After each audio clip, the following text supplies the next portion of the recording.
ನಾನು ಮುಖ್ಯಮಂತ್ರಿ ಸ್ಥಾನಕ್ಕೆ ರಾಜ್ಯಪಾಲರ ಭವನದಲ್ಲಿ ರಾಜೀನಾಮೆಯನ್ನ ಸಲ್ಲಿಸಿದ್ದೇನೆ. ರಾಜ್ಯಪಾಲರು ಊರಿನಲ್ಲಿ ಇಲ್ಲ, ಇವತ್ತು ರಾತ್ರಿ ಬರ್ತಾರೆ ಅಂತ ಹೇಳಿ ಅವರ ಕಚೇರಿನಲ್ಲಿ ತಿಳಿಸಿದ್ರು.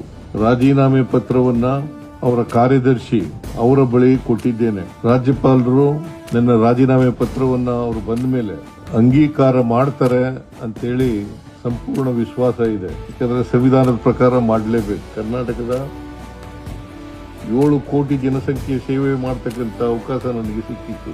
2 ಬಾರಿ ಮುಖ್ಯಮಂತ್ರಿ ಆಗ್ತಕ್ಕಂಥ ಅವಕಾಶ ಸಿಕ್ಕಿತ್ತು. 2 ಬಾರಿ ವಿರೋಧ ಪಕ್ಷದ ನಾಯಕನಾಗ್ತಕ್ಕಂಥ ಅವಕಾಶ ಸಿಕ್ಕಿತ್ತು. ಈ ಅವಕಾಶವನ್ನು ಒದಗಿಸಿಕೊಟ್ಟಂತ ಸೋನಿಯಾ ಗಾಂಧಿ ಅವರಿಗೆ, ರಾಹುಲ್ ಗಾಂಧಿ ಅವರಿಗೆ, ನಮ್ಮ ಅಧ್ಯಕ್ಷರಾದಂಥ ಮಲ್ಲಿಕಾರ್ಜುನ ಖರ್ಗೆ ಅವರಿಗೆ ಈ ಸಂದರ್ಭದಲ್ಲಿ ಅಪಾರವಾದಂಥ ಧನ್ಯವಾದಗಳನ್ನು ಅವರಿಗೆ ತಿಳಿಸ್ತಕ್ಕಂಥ ಕೆಲಸವನ್ನು ಮಾಡ್ತೇನೆ.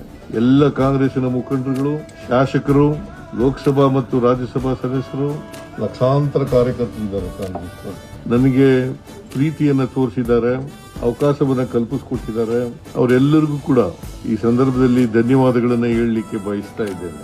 ಬುದ್ಧ, ಬಸವ, ಬಾಬಾ ಸಾಹೇಬ್ ಅಂಬೇಡ್ಕರ್, ಗಾಂಧೀಜಿ ಇವರ ತತ್ವಾದರ್ಶಗಳಲ್ಲಿ ನಂಬಿಕೆ ಇಟ್ಕೊಂಡಿದ್ದಂಥವನು.